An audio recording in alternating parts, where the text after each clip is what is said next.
We also have over in the Capitol Rotunda a very special guest today, Valerie Jarrett, a senior advisor to the president, and I dare say the person in Washington who has known the president and the First Lady longest, being a longtime friend of both in Chicago. Ms. Jarrett, great of you to be with us. Yes. Thank you so much. Oh, it's a pleasure. It's a pleasure to be here. It's a terrific day for America. I have to believe that you were involved in the president's speech today. He must have run it by you. He runs nearly everything by you. And I wonder, what do you think the president wanted us to take from that speech? One thing that was the take-home message. Well, I think part of what he wanted to do today is to lay out the vision of our founding fathers as basic values and principles that guide us. And so what I heard was when he said, we do not have to. Is he in the background? It feels like he's talking over me. I don't want to compete with the president. I'm listening to his speech, not ours. Well, we are running a little bit of the speech there, Ms. Jarrett. Oh, all right. Okay, because I could hear him. So this is what I think. You were talking, we were watching.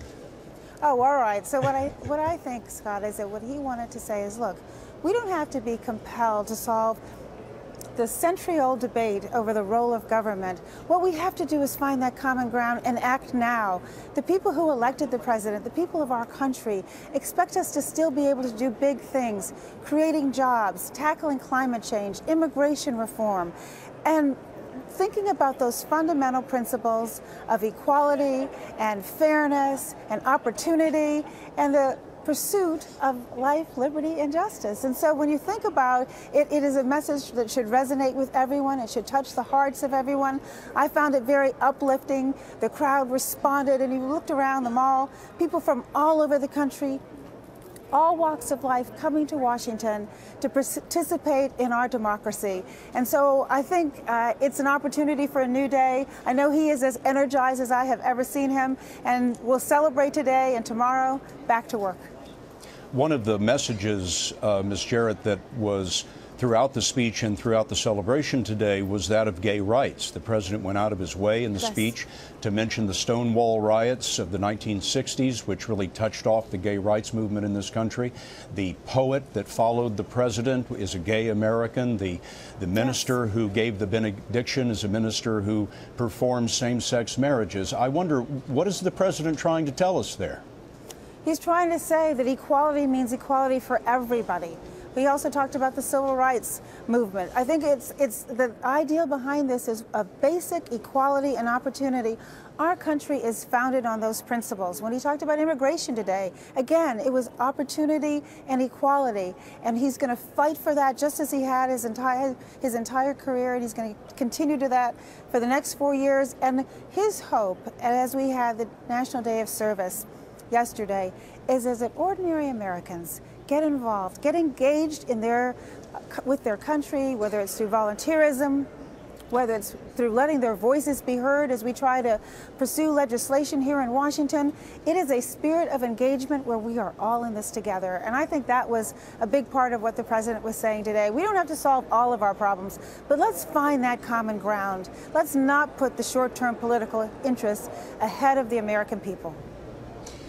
Ms. Jarrett, it's Bob Schieffer here. I want to ask you, because you do know the president so well, Republicans I keep hearing say, well, they think the president doesn't like them. They say that he doesn't like politics, that he doesn't like to get in there and negotiate.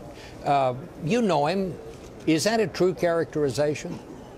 I don't think so at all. I think it's an excuse for not wanting to come and work things out. As you said, I've known him for over 20 years. His reputation in the state Senate in Illinois was one as a junior senator who could go across the aisle and find common ground. He's always interested in finding the common ground, but he has to have a partner on the other side. And so we are so hopeful that after today, people say, okay, you know what?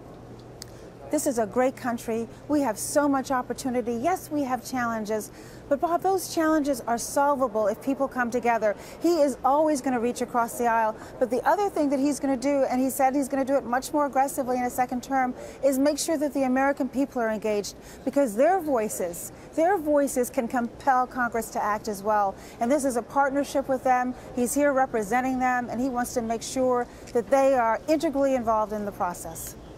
Valerie Jarrett, Senior Advisor to the President, and the person who probably knows the President and the First Lady better than anyone. Thank you so much for being with us today. Thank you.